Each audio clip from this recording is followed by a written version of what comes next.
Par deux fois ce 17 janvier, les Britanniques ont retenu leur souffle. Hospitalisation surprise de Kate Middleton pour une intervention chirurgicale abdominale puis opération prochaine de Charles III pour une hypertrophie de la prostate. À 90 minutes d'intervalle, les deux annonces concernant deux membres phares de la famille royale ont eu l'effet d'une bombe. Analyse et décryptage avec Mark Roche, spécialiste des Windsor basé à Londres. Aux abords de la London Clinic située dans le très chic quartier de Marylebone à Londres, c'est l'effervescence ce 17 janvier.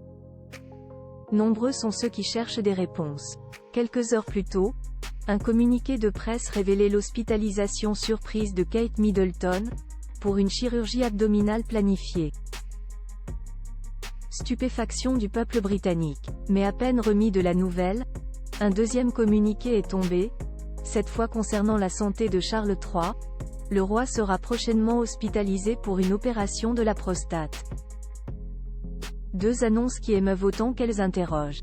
De quoi peut bien souffrir la princesse de Galles, jeune mère dynamique et sportive de 42 ans?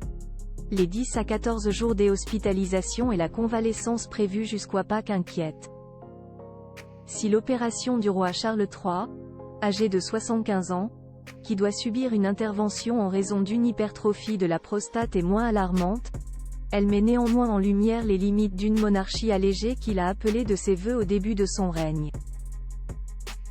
Mark Roche, journaliste français basé à Londres depuis plus de 35 ans et fin spécialiste de la famille royale britannique, nous éclaire sur ces deux annonces qui font trembler la couronne. Gala, annoncé le même jour, les deux hospitalisations de Kate Middleton et du Charles III ont surpris les Britanniques. Y avait-il des signes avant-coureurs? Mark Roche, les deux nouvelles ont pris tout le monde de court.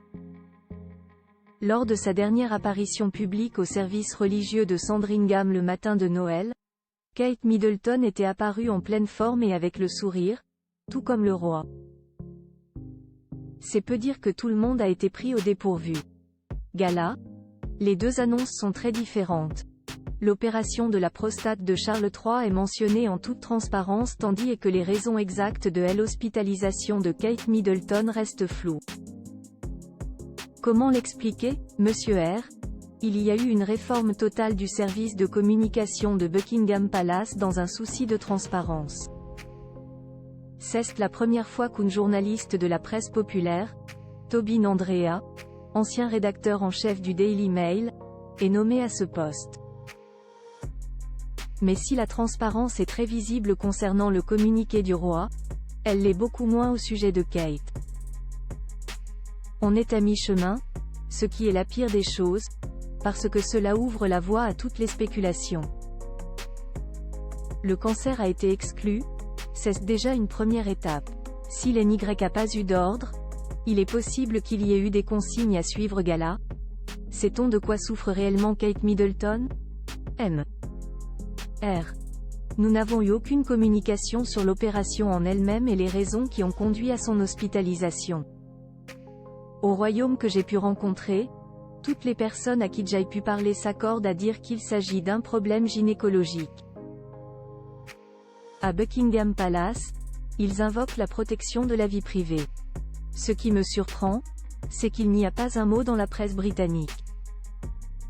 Gala, la presse britannique a-t-elle eu ordre de se taire? Monsieur R, ici, rien n'est blanc, rien n'est noir, tout est gris.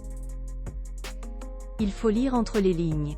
Si l'NY n'a pas eu d'ordre, il est possible qu'il y ait eu des consignes à suivre. Mais il y a de l'autocensure de la part de la presse britannique.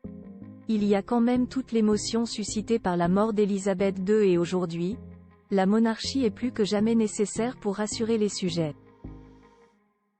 Le précédent Diana et le harcèlement des tabloïds a également pu jouer un rôle. Gala. Que pouvez-vous nous dire sur la London Clinic? L'établissement dans le très chic quartier de Marylebone où est hospitalisée Kate Middleton? M. R. La London Clinic ne vit pas des Royals. Et en plus, les Royals, je ne sais même pas s'ils paient. C'est une clinique privée à clientèle étrangère, extrêmement riche, essentiellement arabe et asiatique.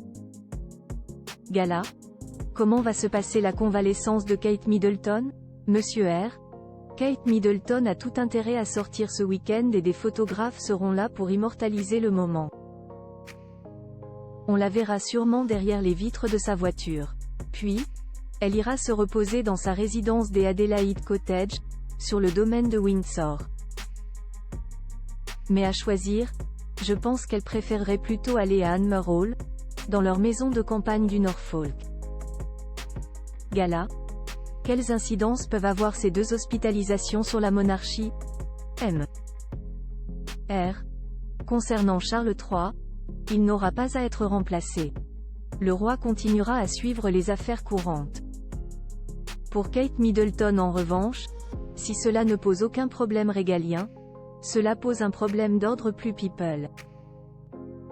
Elle n'a aucun pouvoir, à l'inverse de William qui est l'héritier du trône, mais sur la scène médiatique, elle existe.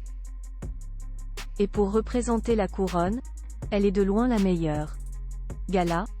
Pensez-vous que ces deux hospitalisations mettent en péril cette monarchie allégée, voulue par Charles III?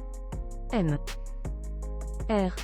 Oui, surtout par les temps qui courent, avec cette crise politique, économique et sociale qui touche le pays. La monarchie apparaît comme le seul rempart. La situation est très négative, il ne reste plus que la princesse Anne, le duc d'Édimbourg et son épouse Sophie, pour représenter la couronne. Gala. Le prince Harry n'est plus là pour représenter la couronne. Pensez-vous qu'il va venir rendre visite à Kate Middleton? M. R. Je ne pense pas. Il a envoyé un message tardif qui a fait beaucoup jaser. S'il vient, ce sera pour suivre ses procès contre la presse tabloïde. Et puis, entre Harry et William, le contentieux est encore lourd. Mais force est de constater que les deux tourtereaux se sont un peu calmés. On les entend moins ces derniers temps. Aux dernières nouvelles, Meghan Markle préparerait ses mémoires. Et croyez-moi, sa maison d'édition ne va pas payer une somme astronomique pour avoir seulement ses souvenirs d'actrice.